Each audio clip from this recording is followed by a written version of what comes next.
Olympian Michael ఫెలిప్స్ పేరు మీరు ఎప్పుడైనా విన్నారా? మీరు వినకపోయినా పర్వాలేదు, బట్ ఒక్క విషయం తెలుసుకోండి. భారతదేశం తన చరిత్రలో కేవలం 10 గోల్డ్ మెడల్స్ సాధించింది. బట్ ఈ ఒక్క వ్యక్తి 23 గోల్డ్ మెడల్స్ సాధించాడు. ఒక దేశం సాధించలేనిది ఈ వ్యక్తి ఒకడు అలా ఎలా సాధించాడు? ఇతను ఒకరి రికార్డు బద్దలు కొట్టాలని చాలా కసిగా ఉన్నాడు. మార్క్ స్పిట్జ్ 1972 ఒలింపిక్స్లో ఇతను స్విమ్మింగ్లో ఒకేసారి 7 గోల్డ్ మెడల్స్ సాధించి రికార్డు సృష్టించాడు. ఈ రికార్డును ఎవరు బ్రేక్ చేయలేరని ప్రపంచం మొత్తం అనుకుంది. బట్ మైకేల్ ఫెలిప్స్ ఎలాగైనా ఈ రికార్డును బ్రేక్ చేయాలని అండ్ తన సొంత రికార్డును సృష్టించాలని అనుకున్నాడు. సో ఇప్పుడు ఇతను మార్క్ స్పిట్జ్ రికార్డును బ్రేక్ చేయాలి. కాబట్టి మార్క్ స్పిట్జ్ తన రికార్డును సాధించడానికి ఏం చేశాడో అది తెలుసుకున్నాడు. మార్క్ స్పిట్జ్ 4 సంవత్సరాలు రోజుకు 8 గంటల పాటు ప్రాక్టీస్ చేశాడు. కాబట్టి ఇతను 4 సంవత్సరాలు 8 గంటలు కాకుండా 12 గంటలు ప్రాక్టీస్ చేయాలని నిశ్చయించుకున్నాడు. అతను ఇలా అన్నాడు, నేను ప్రాక్టీస్ చేస్తున్నప్పుడు సెకండ్ అండ్ థర్డ్ పొజిషన్లో ఎవరు వస్తారో నాకు డౌట్ ఉంది అని. వాట్ ఏ కాన్ఫిడెన్స్ కదా! సొంత ప్రాక్టీస్ అండ్ హార్డ్ వర్క్ చేస్తే కాన్ఫిడెన్స్ ఇలానే వస్తుంది. ఈ ప్రపంచానికి తెలిసినా తెలియకపోయినా కానీ మనం ఏం చేస్తున్నామో ఎంత చేస్తున్నామో మనకు మాత్రమే తెలుసు. దీని ఆధారంగానే మన కాన్ఫిడెన్స్ డెవలప్ అవుతుంది. ఇంతవరకు బాగానే ఉంది. 2008 బీజింగ్ ఒలింపిక్స్కు ముందు ఇతని చెయ్యి ఫ్రాక్చర్ అయింది. ఇతను బీజింగ్ ఒలింపిక్స్లో పార్టిసిపేట్ చేయలేడని డాక్టర్ చెప్పాడు.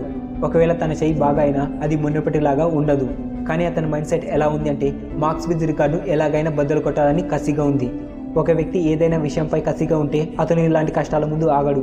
చేయి విరిగింది, ఏం పర్వాలేదు. అతను తన కాళ్ళతో ప్రాక్టీస్ చేయడం స్టార్ట్ చేశాడు. అతను ప్రాక్టీస్ చేసి తన కాళ్ళను ఎంత స్ట్రాంగ్ చేశాడంటే అతని చెయ్యి నయం అయ్యేటప్పటికీ తన కాళ్ళ స్పీడ్ పెరిగిపోయింది. ఇంకా తన చెయ్యి కాళ్ళు సమమైనప్పుడు అతను కొట్టేవాళ్ళు ఎవరూ లేరు. ఏదైనా చేయాలనుకునే వ్యక్తికి జీవితంలో చాలా కష్టాలు ఉంటాయి అండ్ ఏమీ చేయకూడదు అనుకునే వ్యక్తికి కూడా చాలా కష్టాలు ఉంటాయి. కానీ ఇక్కడ తేడా ఏమిటంటే ఏదైనా చేయాలనుకునే వ్యక్తి సొల్యూషన్ కనుగొంటాడు అండ్ ఏమి చేయకూడదు అనుకునే వ్యక్తి సొల్యూషన్ కనుగొనలేడు. ఇక్కడ ఇదే తేడా. ఇతను అతిపెద్ద కష్టంలో అతిపెద్ద అవకాశాన్ని వెతికాడు అండ్ 2008 ఒలింపిక్స్లో ఇతను ఒకేసారి 8 గోల్డ్ మెడల్స్ సాధించి మార్క్ స్పిట్జ్ రికార్డును బద్దలు కొట్టాడు. అండ్ 4 సంవత్సరాల తర్వాత 2012లో ఇతను మళ్ళీ 5 gold medals and 2 silver medals గెలుచుకున్నాడు. అయితే ఆ తర్వాత ఇతను డ్రగ్స్కు అలవాటు పడి చాలాసార్లు జైలుకు వెళ్ళవలసి వచ్చింది. ఒకసారి తను స్పోర్ట్స్ మెన్ కావాలనుకోలేదని కూడా చెప్పాడు. అతను డిప్రెషన్లో ఉండి చాలా రోజులు ఎక్కడికి వెళ్లకుండా ఒకే ప్లేస్లో ఉన్నాడు అండ్ జీవించాలనే ఆశను కోల్పోయాడు. కానీ తర్వాత అతను తన తప్పుని తెలుసుకొని కంబ్యాక్ ఇచ్చాడు. ఇతను 2012 ఒలింపిక్స్లో రిటైర్మెంట్ తీసుకున్నాడు. కానీ 2014లో మళ్ళీ కంబ్యాక్ చేసి మళ్ళీ ప్రాక్టీస్ స్టార్ట్ చేశాడు. 2 సంవత్సరాల ప్రాక్టీస్ తర్వాత ఇతను 2016 ఒలింపిక్స్కు వెళ్ళాడు. 2016లో ఇండియా గోల్డ్ మెడల్ పక్కన పెడితే మొత్తానికి ఒకే సిల్వర్ మెడల్ సాధించింది. కానీ అదే సంవత్సరంలో ఇదే వ్యక్తి 5 gold medals and 1 silver medal సాధించాడు. నిజానికి అతను 2012 తర్వాత రిటైర్మెంట్ తీసుకున్నాడు. మేజర్ డిప్రెషన్లోకి వెళ్ళి డ్రగ్స్కు బానిసయ్యాడు.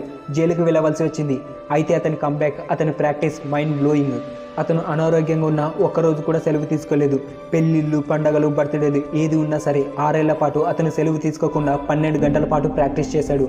అతని ఓల్డ్ ప్రాక్టీస్ 6 సంవత్సరాలు అతనికి సహాయపడింది.